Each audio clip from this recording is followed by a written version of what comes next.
As we might be familiar, the rabbis compare the four species that we take to the different avarim, the different limbs of a person. The lulav is compared to a spine, obviously having an extreme similarity. The etrog that we take is similar to the heart. It looks like it, and it is the representation of our love and affection to HaKadosh Baruch Hu. The hadassim, which look like little eyes, are the eyes that we have, are comparable to the eyes.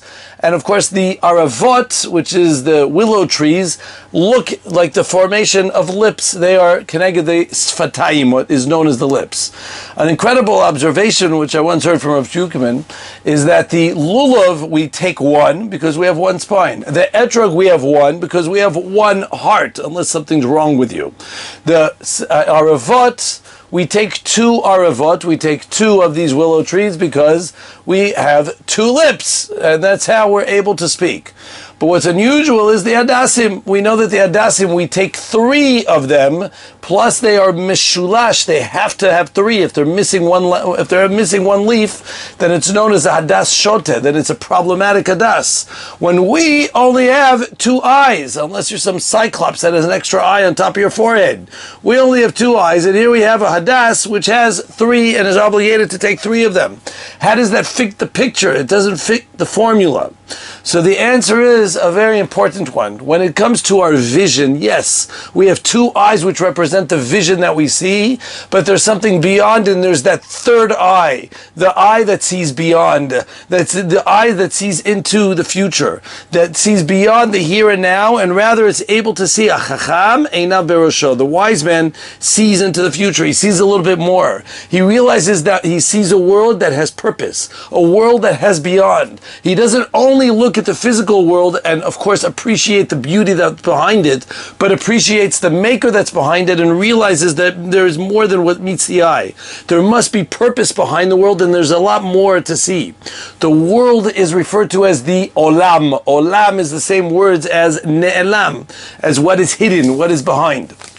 Because the idea of the olam, ne'elam, is hidden, because there's much more to see than what meets the eye. In the Kabbalistic works, the world is referred to as beged, as a clothing, because we look behind the beged and try to see what lies behind it. Now listen to this incredible physics yesod. The idea behind everything that we have discovered in the past century, as we know, is contained with atoms. There are molecules and atoms within each object. Doesn't matter if it's a live specimen or a dead one, if it's what we call a domem tzomeach, behema or chaya. It doesn't make a difference what type of object we're referring to. Everything must contain atoms within it. All physical matter contains some atomic structure. If we have taken even a quarter of a physics class when we were younger, at least, we all know that atoms are made up of a nucleus, which has within the nucleus a neutron and a proton. The proton is it's an ion, which is positive, and the neutron is parva. It's something that has no type of positive or negative power. Anyways, that is the power of the nucleus, and that is the essence of every atom. As we know, surrounded around that atom is an electron that is flying around that atom at a consistent basis. It is flying so fast that it looks almost like a force field around it, as if it itself is real and exists.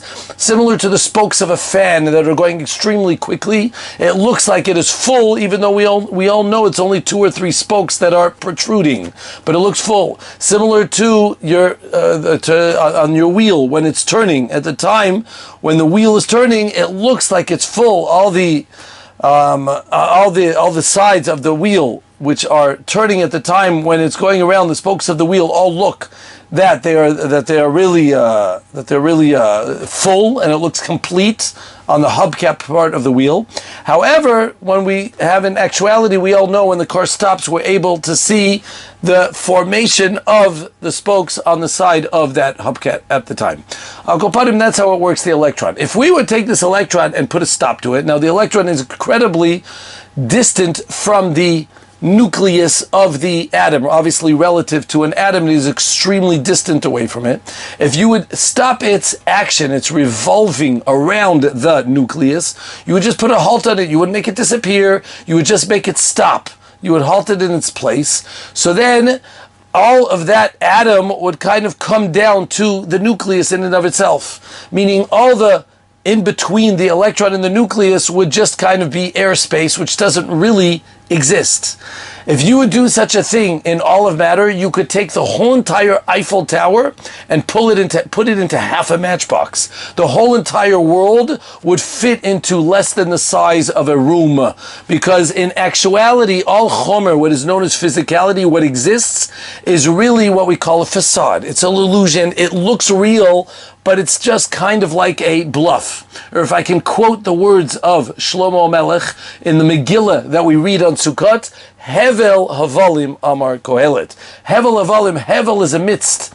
It's a smoke screen. It looks real. It looks like there's something there until you reach out to it. You try to grab it and suddenly you realize there's nothing that's really there.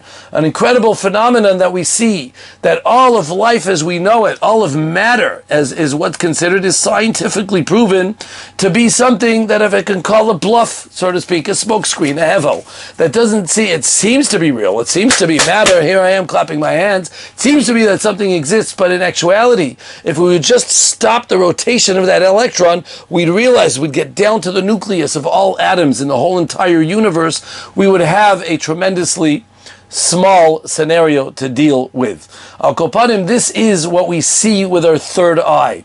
The two eyes that we see is the physical world, it's what exists. But the third eye sees there's beyond. It looks into a spiritual world. It realizes that there's much more of a depth into the whole entire world, more than the physical world, which plays a game on our eyes, which plays just an illusion, some type of hologram that looks like it's real, but it's not really what it's made out to be. On Hoshana Rabbah we go around 7 times. Every day of Sukkot we go around the Bima 1 time. On Hoshana Rabbah we go 7 times. Does this make any sense? You go around and around and around, ring around the rosy, a pocket full of bones. Why are you going over and over again? You get back to the same spot over and over again with your lulav. Let me just take the shortcut. Why do I have to walk around the whole shul again and again, pushing and shoving the guy next to me and having all this type of space? And anyways, I just get back to the same spot that it was originally. What's the point of this whole episode, of this whole shebang, of this whole shapil? But the answer is, to the naked eye, you're so correct. You're just taking a full circle. You're not really getting anywhere. But to the third eye that sees in the more ruchani, into the spiritual world, that's able to see beyond, you are climbing with every step. Each one of those turns is connected one of the sfirot. We have 7 sfirot, the same 7 that we count on Sfirat HaOmer. The 7 Sfirot, and each one is a circle that's known as Makifin, that we go in a circle around and around again. Makifin is the power of light that is surrounded around the Sfirot, that goes out and protrudes outside, is the highest level that one can reach. And we go around and around, each one going up to the next level. Chesed, Gvura, Tiferet, Netzach, Hod, Yisod, and then Malchut. Similar to when you have to take a trip up to the mountains. We used to go, when I'm from California, we used to go to Big Bear, and I remember as a child just going up that mountain around and around and around. I'm like, where are we going? You're just going around this mountain on the same road, and you seem to be going around and around until finally you get to Big Bear. You get to the top of the summit. You get to the top, the Pisgah.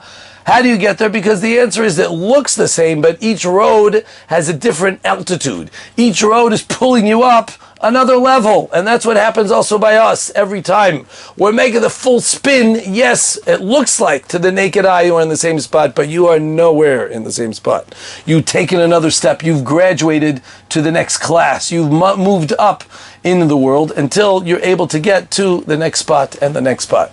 That is the difference between the Jewish eye and the simpleton eye, the one who's able to look a little bit deeper and realize there's more to life than what meets the eye, the one who realizes that chomer physicality is temporal, it's ephemeral, it's something that's not real, it doesn't live forever, but the real life is the one that is what we call the spiritual worlds, that is up and above. I'll give you one other example of this idea. By the way, when we talk about the 7 times around, it's connected, of course, the 7 times of Yericho. When we went around Yericho in order to get the walls down, we went 7 times again and again and again, but we got nowhere in the end of the day.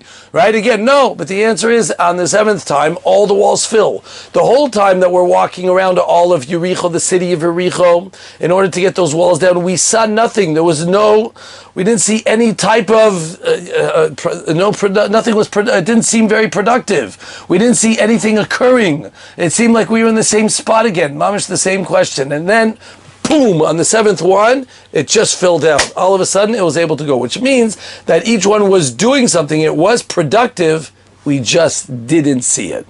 They saw it with their spiritual eye, but we necessarily didn't see it. That's what you do when you walk around the Kala. When the Kala walks around 7 times around her Khatan, you know what she's doing? She's going around 7 times to make sure that his walls break down. She's going to say, I'm in charge over here. And she's making sure that just like Yericho, we broke the walls down. I'm going to make sure that, look, it's going ahead. And that's why she walks with her mother, your mother-in-law, in order to make sure that you know who's going to be in charge. Al Kol Padim, that is a beautiful example of this idea. One more last example from Rav Desser, which I wanted to quote, is that he mentions also about the Ben Torah, and this is so relevant for right now, our time and age here in Eretz Yisrael, and that he mentions that people don't realize and appreciate the power of the Ben Torah, that we know Torah is matzlu magni, we know that the power of our bachrim, our avrechim, all the people who are sitting and learning Torah, they're the ones who are protecting this whole country. They're protecting us, they're the ones out there, but we don't see it. And that's why here in Eretz Yisrael we have all these fights and all these people who are so against those people who are batlanim, you're wasting our time, you're just sucking up our money, right? The Arabs are not sucking up any money with all this, everything that they give, all the free service that they give to Gaza. But we have to go ahead and feed you and take care of all you avrechim. Oh, you're ruining the whole entire society. Because they see with a naked eye. But the one who sees beyond is able to appreciate, to understand that there is that third eye in the hadas that we shake. It's that the one who's able to see that they really are protective. Listen to this incredible example, which I saw from Rav Cohen once, and that is that in Sodom, we know that Sodom was toppled, turned over. Sodom ve'Amorah, the place that is never to exist again. It is Yam HaMelech. Sodom, you remember the story with Avraham Avinu? You know what he said? HaKadosh Baruch Hu, please find me 50. Hashem said, no problem. You have 50, I'll save it. 40, 30, 20, 10. I'll give it to you. 10 people who are learning Torah. 10 people who are tzaddikim in there, are in Sodom, that are learning Torah, osik in Torah, I'll give it to you. It didn't work. There were none, and the rest is history. But think about this. What if there were 10 people in Sodom? There were 10 of these tzaddikim in Sodom. They would be sitting there in the koilel with their svarim, doing their thing. They have their seed minyan over there, their seed koilel over there, and they would be sitting there. And the people in Sodom, one would be passing by, and they would come and say, Pee, you guys go out to work. What's the matter with you guys? Batlanim. You guys are a menace to society. What's the matter with you guys? Get them out of here. These guys are not deserve. They don't deserve to be here. Just wasting our time. Oh, they just take up space. Oh, poo, poo, right? Isn't that what they would say? Well, guess what? Those 10 people are the ones that you were still alive. That's what we would tell Sodom. We would tell them, they wouldn't believe us, but we'd say the only reason that you're still on top of the Yam HaMelech, the only reason that you weren't toppled by a bunch of Gafri to Melech, by a bunch of embers and salt that was flying, is for one reason, because of those 10 people. Some people see with the eye, with the naked eye, but some people look beyond. Some people are able to see that there's much more than what meets the eye, to appreciate what Chazal tell us, and to make us understand that there is a much deeper world out there which needs to be seen, which is felt sometime and not understood, and we're too busy sometimes looking out into the basics and not looking into the depth. What's the solution? What's the way that I can get a trufa remedy for looking beyond? As Chazal tell us in the Gemara in Sota and Dav Bet, and we know this mitzvah of Sukkot, Tzeh midirat kva, go out of your house, go for 7 days, and I want to see you in a sukkah. And dar bedirat arai, go live in a temporary dwelling. Stop looking at all the gashmiut. Get out of the swimming pool with the 3-story house. Go ahead and sit, and maybe a little bit uncomfortable. It's a little bit cold, a little bit hot. It's a little bit rainy. It's a little bit not always the best. I want you to sit out there, and then you'll start appreciating that there's more than meets the eye. Stop focusing on all the gashmiut in the world, and then you'll have time to focus on the ruchniut, a little bit more on the spiritual worlds that lie beyond. It'll adjust your vision. It'll put a little bit of bifocals on your eyes, and you'll be able to see much more beyond than you have been able to see until now. We coming soon right now. Simchat Torah is coming. 2 years. We are definitely not celebrating, but understanding what happened 2 years ago. A treacherous event that happened on October 7th, 2 years ago in Tafshin Pei Daled, and here we are in Tafshin Pei Vav. 2 years later, to look back in 2020 hindsight and see what happened. And let me tell you something. Again, with this event, there were two sets of eyes. There were two pairs of people. There were those people that looked into this event and they said, oh, you horrible people, we're going to go get you. We're so upset at the government. We're so upset at the world. They made hafganot and protests and this and that and saying, just get the hostages out. I don't care about anything else. Just forget about it. We flash it up. It's all a mistake and this is horrible and it's all Netanyahu's fault and it's all his fault. Anyone who's on the right side, nobody's on the left side. Everyone who's on the right side, it's all their fault and this and it's treacherous and it's all bad and everything is malicious and bad and there's nothing good to see about it. 2 years later, their vision has not changed an iota. They're saying the same words they said 2 years ago. Just, of course we want our hostages free, but that's all their focus is about. Just let it free, let it ride, forget about it, we're so upset, it's all a fashel of this country, you guys never allowed, the security here was horrific, we have to redo the government, it's all about redoing it over and over again. That's all what it's about, pure kfira. And then of course we have the other set of eyes, the eyes that see that maybe there was something beyond a terrorist attack. Yes, it was a horrific and unprecedented terrorist attack, but they're the ones who see that maybe it was sent by God. How many people were choser b'tshuva at that time period? How many people have seen what has happened and changed in this country in the past 2 years?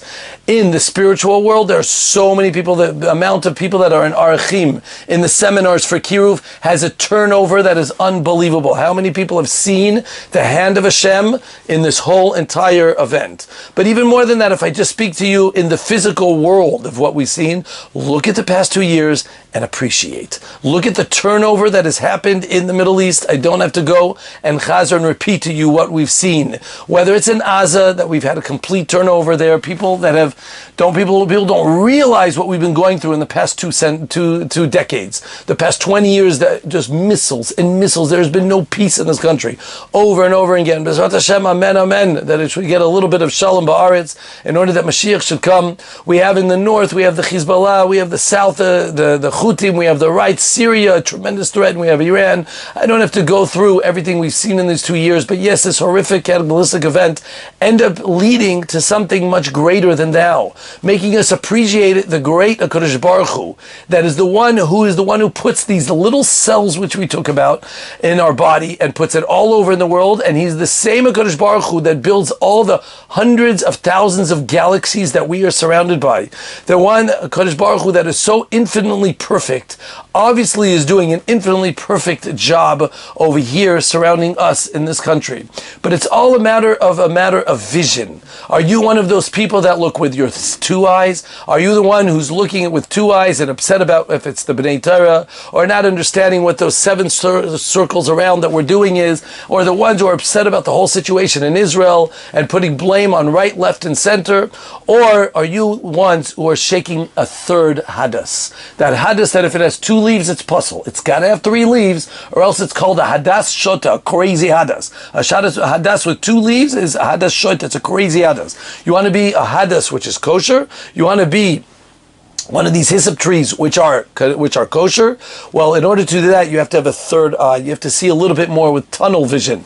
I say the word tunnel on purpose. You have to have a little bit of a vision that you're able to see the over and beyond. There is purpose in life. There is a tachlit to every event that occurs, whether it's October 7th, whether it's the Bachrim that are around here and our people that are learning that are around, whether it's all the mitzvot that we do and the world that's beyond. And when you do that, then you reach a real Simchat Torah, the real Simchat HaChayim, the place of sipuk, of satisfaction, of absolute tranquility. What we call Simchat Torah comes when we have this vision. It's no coincidence that this is the summit, so this is the end, this is the climax of all of Sukkot. The idea of simcha, of satisfaction, of happiness.